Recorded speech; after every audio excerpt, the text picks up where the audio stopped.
Hello friend, কেমন আছেন সবাই? আশা রাখি সবাই ভালো আছেন। আমি অনেক, অনেক ভালো আছি। আজকে চলে এসেছি আপনাদেরকে ২০২৫ সাল আপকামিং নিউ ইয়ার অগ্রিম শুভ নববর্ষ, নতুন হ্যাপি নিউ ইয়ার জানানোর জন্য। আর সাথে, সাথে ২০২৫ সালকে কীভাবে আপনারা এই আরও বেশি প্রোডাক্টিভ থাকতে পারবেন, আরও বেশি নিজের অ্যাচিভমেন্টগুলোকে আরও অর্জন করতে পারবেন, সেই বিষয়ে আপনাদের ৫টা পয়েন্ট বলার জন্য।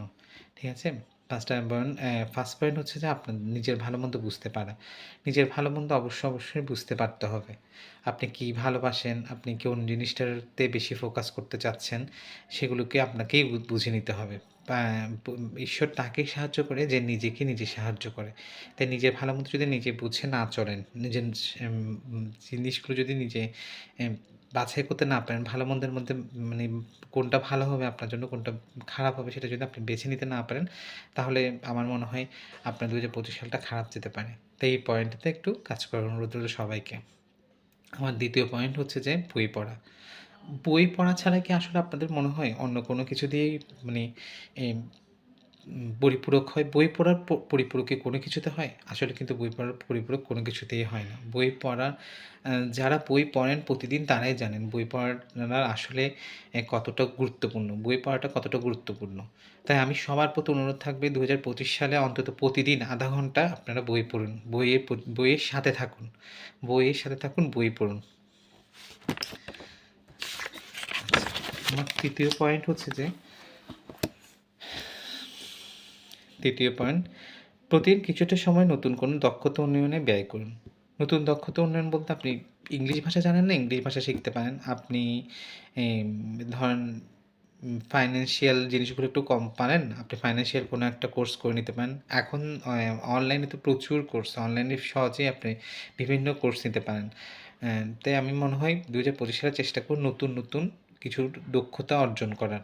ঠিক আছে? কিছু দক্ষতা অর্জন করেন, তাহলে আমার মনে হয় যে আপনি ২০২৫ সাল সহ আপনার আগামী দিনগুলোতেও আপনি এর থেকে অনেকগুলো সুবিধা পাবেন।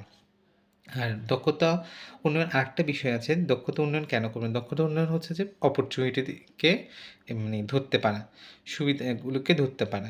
এখন মনে করেন আপনার জীবনে সুবিধা সবার, আচ্ছা আপনার জীবনে বলছি না, আমি সবার জীবনের কথা বলছি। সবার জীবনে সুবিধা আসে, সুযোগ সুবিধা আসে। কিন্তু আমরা সেগুলো ধরতে পারি না। কেন ধরতে পারি না? কারণ একটাই কারণ, আমরা দক্ষ না। আমরা দক্ষতায় অতটা পারদর্শী না বলে আমরা ওই জিনিসটাকে ধরতে পারি না। সুযোগ আসলো, সুযোগ চলে গেল। কিন্তু আমি সেটাকে গ্রেপ করতে পারিনি। আমি সেটাকে ধরতে পারিনি। ধরতে না পারার কারণে সেটা অন্য কেউ নিয়ে নিয়েছে। তাই চেষ্টা করুন সুযোগকে কাজে লাগানোর, সুযোগকে নিজের করে নেওয়ার মতো করে নিজেকে দক্ষ করে তোলা। তাই যেকোনো কিছু মানে অন্তত চেষ্টা করুন প্রতিদিন কোনো একটা নতুন কোনো কিছু শেখার। এটা প্রতিদিন যেকোনো ০.৫ ঘন্টা সময় দিন নতুন কোনো কিছু শেখার। শেখার ক্ষেত্রে কখনো না বলবেন না। এটাই হচ্ছে কথা। শিখতে থাকুন। শিখাই আপনাকে আরও দক্ষ থেকে দক্ষতর করে তুলবে। এটাই। আরেকটা হচ্ছে যে ৪ নাম্বার যেটা আমি বলব, মানুষ বলে যে মানে কর্কশ কথা বলা কিংবা খুব বাজেভাবে বিহেভ করা, গুরুজনদের সাথে ভালো ব্যবহার না করা। এখনকার সময়ে একটা ট্রেন্ড হয়ে গেছে। অনেকেই সেই জিনিসগুলো করে থাকে। কিন্তু আপনি আমার মানে ভিউয়ার্সদের, আমার সাবস্ক্রাইব যারা করেছেন, আমাকে যারা চিনেন কিংবা যারা আমার কথা শুনছেন, তাদের প্রতি আমার একটা অনুরোধ থাকবে ২০২৫ সালে একটু চেষ্টা করুন নিজেকে বিনয়ী, সৎ এবং পরিশ্রমী করে তোলার। কারণ মনে রাখবেন, জীবনে বিনয়ী, সৎ এবং পরিশ্রমী যারা, তাদেরকে কেউই কখনো আটকাতে পারে না। তারা জীবনে এগিয়ে যায় এবং এগিয়ে যাবে। শেষ পর্যন্ত সফলতা তাদের কাছেই ধরা দেয় যারা বিনয়ী, যারা সৎ এবং যারা পরিশ্রমী। এই ৩ টে যার মধ্যে আছে তাকে কখনো কেউ আটকে রাখতে পারবে না। আটকাতে পারে না এবং আটকে যায়ও না সে। কোনো না কোনোভাবে সে এ মানে জীবনের লক্ষ্যে সে পৌঁছে যাবেই। আর ৫ম একটা লাস্ট পয়েন্ট যেটা আমার খুব, খুব ফেভারিট একটা পয়েন্ট, আমি ২০২৫ সালে খুব মেনে চলার চেষ্টা করব জিনিসটাকে। সেটা হচ্ছে যে প্রতিদিন ঈশ্বরকে ধন্যবাদ জানানো। প্রতিদিন ঈশ্বরকে ধন্যবাদ জানানো। মানে আমাকে যা দিয়েছে ঈশ্বর, আমি অতটুকুই সন্তুষ্ট।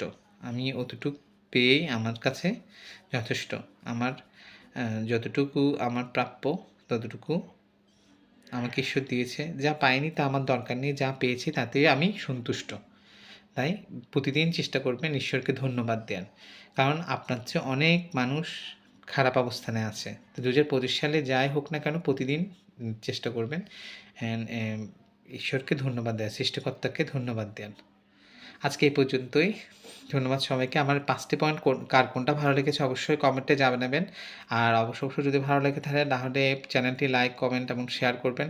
অবশ্যই সাবস্ক্রাইব করে রাখবেন চ্যানেলটি। এই ধরনের আরও অনেক যদি ভিডিও দেখতে চান তাহলে অবশ্যই চ্যানেলটি সাবস্ক্রাইব করবেন। সাথে বেল আইকনটি ক্লিক করে রাখবেন। তাহলে যখনই কোনো আমি একটা ভিডিও দিব সাথে আপনি তার নোটিফিকেশন পেয়ে যাবেন। Thank you.